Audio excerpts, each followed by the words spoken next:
can't stop it. In 96 hours from now.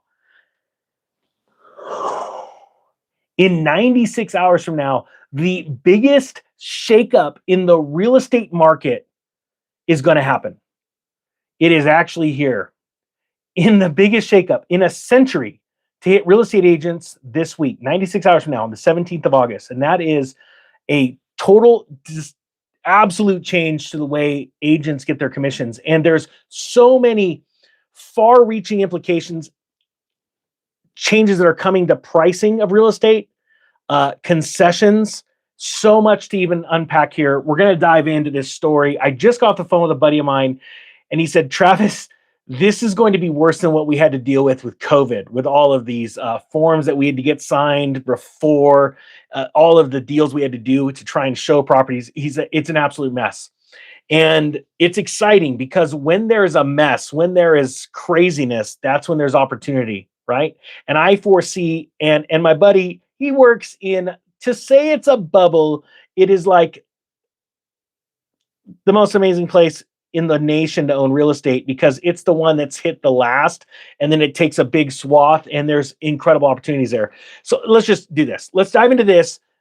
There's like 20 links left of the, what is it called? What is that thing? It's the Credit Score Pro. If you want to learn how to score your credit, you just scan it.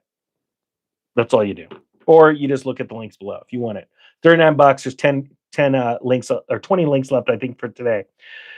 Here we go. The story's out of CNBC. It's realtors across the U.S. are bracing for a seismic shift. This is not clickbait. It really is. In the way they do business. Starting August 17th, new rules will roll out that overhaul the way realtors get paid to help people buy and sell their homes. Do me a favor. If you are a real estate agent, hashtag real estate agent down below. So I know how many people are watching this that this is going to affect. The changes, which are part of a $418 million settlement announced in March by the powerful trade group, the National Association of Realtors. Let me just let you know, I think like 60 or 65% of that money actually went to the lawyers. Okay? This is not going to help the people that said they were affected by this. It went to the lawyers. If that just fires you up and pisses you off, type 1. I'm sure there's some attorneys watching going, there.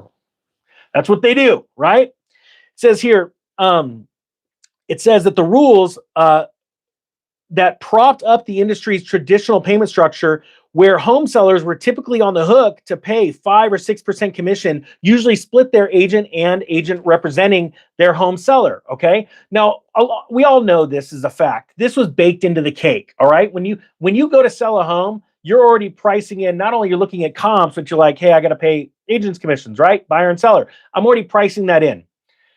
This is going to change a lot of things. And it's ultimately going to hurt the buyers. Okay. I'm going to straight up come out and say that right now. Type 2 if you agree with that. It's going to hurt buyers. Why? Because there are a lot of agents that are not going to want to show you homes if they're not getting a very big commission. All right. Agents are going to be fighting even more for selling listings, and it is really going to ultimately drive the price of real estate down. This is like so exciting to me. It's pathetic. It says in the months since the settlement was announced, realtors across the country have been preparing for the change, attending trainings and poring over the details of new contracts that they must sign with prospective home buyers. So, and I'm talking, this is a mess. He was saying, he goes, look, you got to define, if you're a buyer's agent, how much the buyer's willing to pay you, and then what region are you looking at? And I've seen this before too, in really hot markets, where if you're looking at a really wide area, you don't want just one agent representing you. I'll give you an example. Most counties are defined by North and South County, right? Or East and West, whatever. And they're big geographical areas. And you're like, as an investor, like, hey, look, I could buy anywhere within this 1 hour stretch. Well, if you have an agent that's on one far end of an area, it's very hard for them to drop everything they're doing to show you a property in a hot market on the opposite end of town or the city. It's better to have a couple of different agents because you need to move fast. Hopefully that buyer's agent has a team that can show you, open up the door, get access to the property. But I've seen it before where an agent was working for me and she's like, hey, you know, I've got to go pick up my kids. Well, I'll show it to you tomorrow. By tomorrow, it's gone. There's a line of people out the door looking at that place. And this is going to cause a lot of craziness when you have a buyer's agent having to sign an exclusive deal knowing that you may not be able to represent in time well enough in a hot market to be able to get in front of these properties, your buyer in front of these properties. Another thing that I'm seeing as a big issue here is, you know, let's just say the buyer, which very few are in a position, honestly, and okay, let me give an example. We're in a moment where the lowest prices of homes are selling, not the highest. The high property homes by far are they're collapsing in price. Homes that were asking 2 million and actually closing in the 2 million range last year, they're now 1.2, 1.3, right? On a percentage basis, they're collapsing. The homes that are holding up the market is this really small amount of homes around the nation that are selling, and they're the cheapest homes available. Well, the people that are buying the cheapest homes, by and large, don't have a ton of money to come out of pocket to buy pay a buyer's agent, right? So then what has to happen is the buyer's agent now has to go run to the seller's agent. This is what's crazy. You as of the 17th, you are no longer going to be allowed as a buyer's agent to view the commission that the seller is willing to pay you. It's going to be zeros across the board, blank. So now, before you show a home to your potential buyer, the person you're representing, you got to call the agent and say, hey, is the owner willing to pay a buyer's commission? And if the answer is yes or no, it's how much. And then the buyer's agent is going to go, I don't know if I want to show that property. It's not worth my time. Like, this is ultimately going to screw the buyer. I mean, this is a big deal. So you got to know as a buyer how to go identify really good deals and let the seller's agent. Ultimately, what I think you're going to see is like me. I always go through seller's agents. Very rarely do I have a buyer's agent. And I'm going quick in a hot market and I've identified good deals. I'm just going straight to the seller's agent, right? And I have no problem with that. There are a lot of agents that say, well, you don't have the protections. Well, I have a little bit of understanding and knowledge because of my background in real estate to know if I'm, the seller's agent isn't, helping me properly. And most brokerages actually have an inside policy like, hey, we don't want one person representing both parties. So because it's just too much issues there, right? Too many issues. So what they do is they get somebody else. They say, hey, how about I get you somebody to represent your side in my office? Well, then what are you splitting? Well, a lot of these sellers agents are saying, all right, I'm going to list your property for 2, maybe 2.5%. But we're also going to have an agreement that if somebody comes in my office, we're going to bump it up to like, let's say 3.5%, maybe 4. One being we can deal with the smaller amount because it's an in-house close and the broker takes less of our money, right? But on top of that, they don't want just one person. Well, a lot of sellers might go, no, you know what? I just want to sell it for 2.5%. I'm selling an $800,000 house. That's a pretty good clip of money.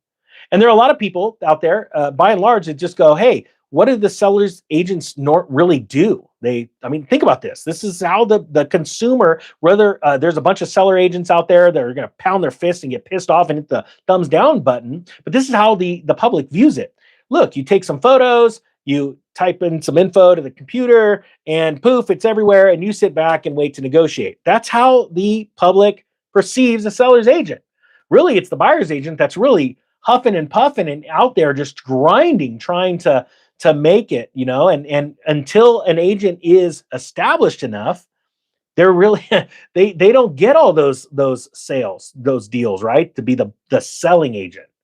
That's what every agent hopes to be, but it's really hard. And so this is going to cause so many issues. But again, to all the real estate agents out there, I don't know if there's any in here right now. This is the opportunity to pounce, because you're going to see a lot of agents just walk up and get up and leave. The agents that are newer to the industry, haven't put a ton of time into advertising and stuff, they're going to walk. They're going to walk like it's 2008 and they're already in the Great Recession. Like, I can't make it on this. I'm going to go back. I'll start Ubering or work in a restaurant or anywhere I can. I can't deal with this. So then you're going to have the amount of agents around the country just fall fast. And then what's going to be really interesting is I see a flood of inventory about to hit the market. And then you're not going to have enough agents to really service the amount of inventory. This is going to be an amazing bullwhip in the market. All right. You could see where my mind's thinking, like I'm thinking chaos. Oh yes. How are we going to make money from chaos? Now it says, in the months since the settlement was announced, realtors across the country have been preparing for the change, right? Like it said, going to seminars and all this kind of stuff. This is a great quote from the CEO of EXP Realty right here. Oh, here we go. Donald saying, make sure that the seller provides a compensation for the buyer to pay his agent. Well, here's the thing with that. This is a really good point. This is when all of the sellers around the nation are going to go, okay, how can I like pounce on this and make as much money back? And what they're going to do is they're going to say, okay, I'm going to offer you something for a buyer's agent, but it's right back to normal, right? It's just how much. Because before on a single family residence, agents like myself, it would be 5%, right? 2.5 is going to go to me, 2.5 is going to go to the buyer's agent. So now it's all negotiable, right? But as a buy, and I taught this in a course I did a while back called the Real Estate Crash Course. And I said, when I was selling my homes in 2005, I'm like, crap's going down. I got to sell a lot of inventory. I would go to a discount broker and I would have him list it, get it on the MLS, get it out to all the publications, all the 800 MLSs or whatever that are around the country. But then I would offer on the buyer side, I would offer a 3.5% or even sometimes 4% fee to say that I had hundreds of eyeballs on my property and agents really trying to sell my property was an understatement, because there are so many buyers agents out there. They're like, 4% you're going to give me on this? And my agent, my discount broker, knew this was great for him because it was so much easier for him to get sales, and he's just charging me a flat fee. So see, that's where a good investor sees this as opportunities and not something bad. And there's so many, and my heart goes out to the real estate agents around the buyer's agents, because this is going to make life very, very difficult for them. So it says, historically, things about to change, right? In 96 hours, you're going to see this change. Historically, a seller's agent charged a home seller's fee, often 5% or 6% of a home's purchase price. That was intended to be shared with the buyer's agent. We all know that. It says that meant home sellers could be on the hook for some serious cash. A seller with a $1 million home might pay out $60,000 in commissions. Some experts have said that the money was baked into homes listing prices.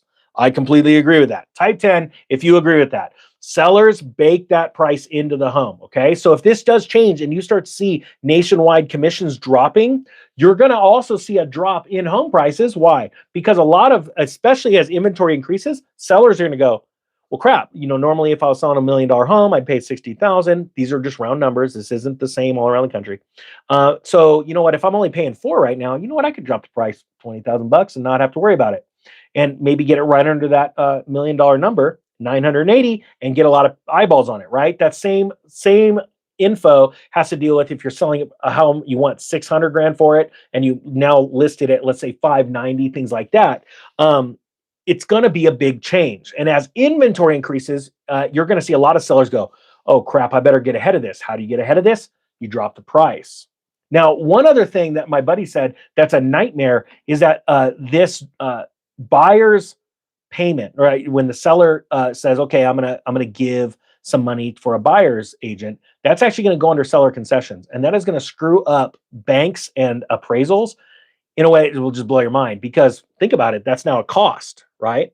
And so if the property has to appraise for a certain amount, even though the seller is giving X amount to an agent, it's still got to appraise for the amount in escrow. This is going to cause a lot of issues, especially as banks get tighter on their lending standards. So it says here, a judge granted a preliminary approval of the NAR's settlement in April, but the final approval hearing is scheduled for November 26th. But these rules go into effect right here. The second change requires buyers agents to discuss their compensation up front comes August 17th, so like 96 hours from now. Agents working with a prospective home buyer must now enter into a written agreement before touring a property together. So this is just like what happened with these written agreements that we had to deal with COVID-19, right? This agreement is designed to inform buyers that they're responsible for paying their own realtors if a seller chooses not to cover the cost. So what you're going to see ultimately is a lot of, and I'm going to be on the forefront of this, and I'll let you know how this works out in a week. You're going to see a lot of people going straight to the seller's agent and going, hey, I want to buy the house and I want to go look at it. And what's going to be interesting is the seller's agent's going to go, oh, I don't want to, and this is going to be a big deal for all these big conglomerates. Uh, they're going to say, well, we don't want you really representing both sides because that's a little bit more the broker that's hanging the license to represent all these agents. That's a little too much risk. I want there to be another agent involved. Well, then what do? You go back to the seller and go, hey, can you cough up more money for another agent? You know how many sellers are going to go, no, go pound sand. Like you're getting a good amount of money. Like this is going to be very, very interesting in my opinion. And again, this is going to shake up the industry. So I hope you got something out of this. I'm going to get some more information later this week, and I'll have some more information for you for boots on the ground. I can't imagine what this is going to do, like in Austin and other areas, metro areas that are already tanking in price, where sellers are conceding like crazy. If you want to get your credit score up, there's 20 links left. There's the QR code, or there's a link down below. I'll have that sale. We put out a limited amount every day until Sunday, and then that's over for Credit Score Pro. I think the link makes it $39. So if you want to learn that, I hope you got something out of this. The Economic Ninja is out.